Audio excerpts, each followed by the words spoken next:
आज art council में हम आए और ये था ताज़ीद रेफरेंस मेहनत कश रहनुमा और इंसान हुकूक़ के आलम बरदार करामत अली साहब के हवाले से। आज मंगल 2 जुलाई 2024 और शाम के 5 बजे तकरीबन ये शुरू हुआ था। तो इसमें हमने पार्टिसिपेट किया। करामत साहब एक अजीम शख्सियत थे, तो उन्होंने अपनी जो जद्दोजहद की उस हवाले से लोगों ने उनके शान में कुछ तारीख़ी कलमात भी कहे। यहाँ कोई गीत माला के हवाले से सदाबहार प्रोग्राम की रिहर्सल भी हो रही है और मुख्तलिफ़ लोग जो हैं वो अपनी गुफ्तगू शनीद भी कर रहे हैं, क्योंकि करामत साहब के हवाले से जो प्रोग्राम था वो तो ख़त्म हो चुका।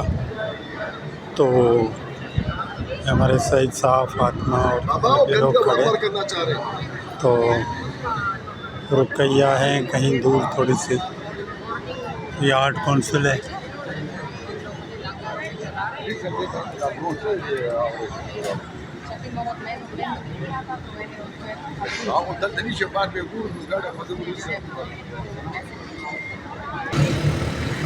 अब ये कि आर्ट काउंसिल से हमारी रवानगी है और हम बाहर जा रहे हैं, गाड़ी तक पहुंचेंगे और इंशाअल्लाह